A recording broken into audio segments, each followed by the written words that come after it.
Hello and welcome to Starting Points, where one thing leads to another and another and another. That's what it seems like to me. Just looking at the age of exploration, the branches that go off from that are numerous. I'd like to do a few more on that. One of the reasons, there's always exploring, and there's incredible journeys, and those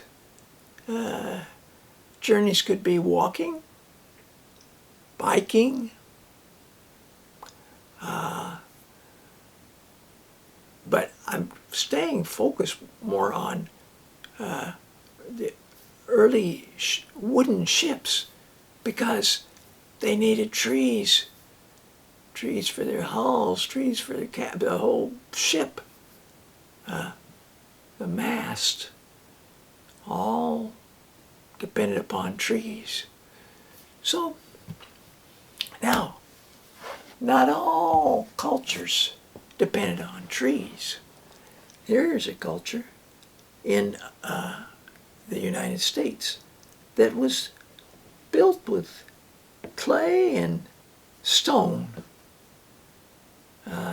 But there are trees in the background there in that lovely photograph of it. It's no longer lived in. It's a national monument. This book is divided into two sections. The ancient cities are, and it's a National Geographic book dealing with cities in the United States, cities in Mexico. I'd almost call them communities. Some of them were quite large. So this is a good starting point, and it has the plus of people that have researched it, doing articles about it, and the photographs that accompany those articles give you a feeling of what it must have looked like, and some of the aspects of it, even seen from now, the present day.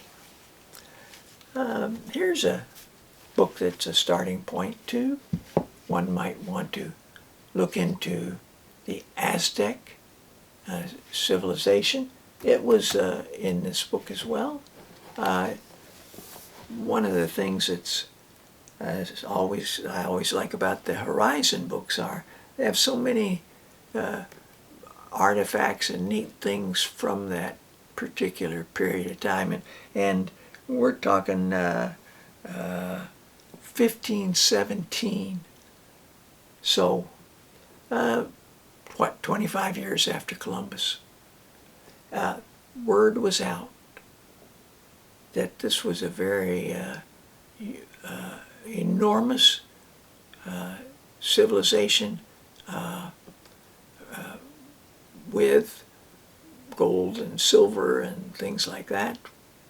And of course that caught people who were particularly keen, not so much on settlement, but on becoming wealthy, as was Cortez. So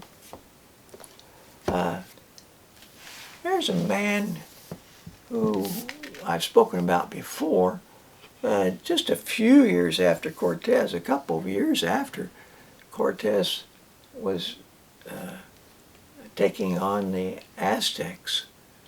This man was proposing to try to sail around South America, and Magellan.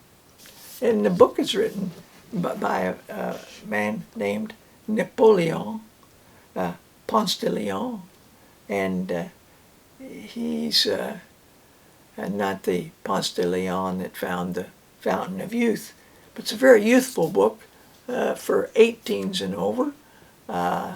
Thick book, very detailed. He captures the feeling and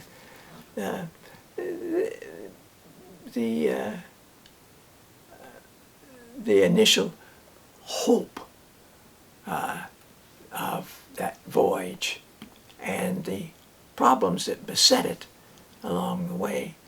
Not least of all, the fact that Magellan was Portuguese, and having not gotten the Portuguese king interested, he got the Spanish king interested, and the other 4 ship's captains all are Spanish, and they wonder, well, why didn't I get that position as commander of the fleet? And so there were some hard feelings and power on the initial part of the trip, and well, quite a story.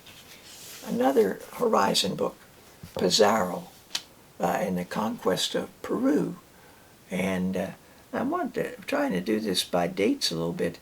He's 5 years after Magellan, so things are happening pretty steadily for the Spanish that are involved. I'm going to jump because one thing that occurs to me is this book by Ted Lewin, and it's one of his wonderful books with his watercolors, and the amazing story of about 400 years after Pizarro, there's a discovery of Inca City. Researchers aren't sure whether they don't think it was the one that Pizarro found and conquered. They're pretty sure it's not that one. So it was another one. And Machu Picchu, and 1911. Pretty neat. Here's a discoverer, but his main goal is not to discover anything but Spanish galleons and to rob them. So he's a pirate, but he's not, doesn't get into trouble with Queen Elizabeth. In fact, she dubs him Sir Francis Drake for having brought back gold and silver from those galleons. Now, we've got the Portuguese, the Spanish. We've had a little bit of talk about the Dutch. They didn't get into it until a little bit later. And the English and the French.